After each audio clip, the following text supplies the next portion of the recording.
Magandang umaga mga nilalang na tao. Welcome sa ating online class. Today, gagawa tayo ng simple pero interactive na webpage. Meron tayong date picker, buttons with links, radio buttons, checkboxes, at image gallery. Pero syempre, hindi lang design ang gagawin natin. Maglalagay din tayo ng lessons about computer security, computer architecture, at number systems. So, habang nagko-code tayo, nagre-review rin tayo. Ready na ba kayo? Let's code! Step 1. Create basic HTML structure. So, start tayo sa paggawa ng bagong file. Index, HTML. Lagyan natin ng title na Introduction to Computing Learning. Para organized, gagamit tayo ng section tags.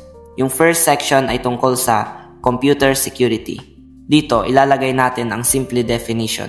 Computer security is the protection of computer systems. Madali lang, di ba? Step 2, threats using checkboxes, radio buttons.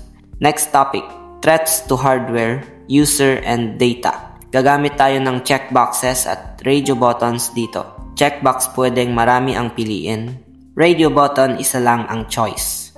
Gagawa tayo ng common threats checklist. Virus, malware, phishing. Pwede piliin lahat kaya checkbox ang gamit. Tapos, gagawa tayo ng radio button question. Is your data safe?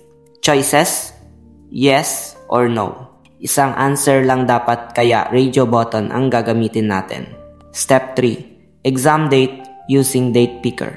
Next, punta tayo sa data representation. Kunwari gusto nating mag-schedule ng exam about binary numbers. Dati kailangan pa ng coding para gumawa ng calendar. Pero ngayon, isang line lang.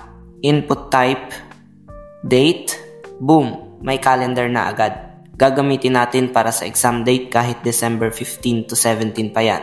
Step 4, computer architecture plus button link. Now, punta tayo sa computer architecture.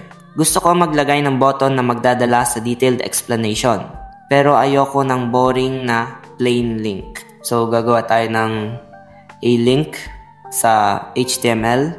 Tapos, gagawa tayo ng CSS para magmukhang button. Lagyan natin ng background color, padding, at konting border radius. Ayun! Cute na button na. Step 5. Number systems plus image gallery.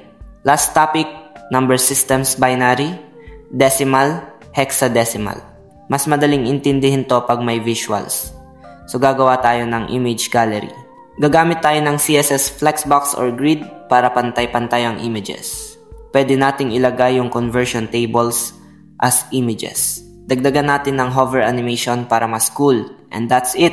Meron na tayong mini website na may date picker, buttons with CSS, radio buttons, checkboxes, image gallery, at kasama pa ang computing lessons. Sana nakatulong itong video and I hope mas na-enjoy ninyo ang pag-code today. The source code is in the description below. See you on the next video. Bye!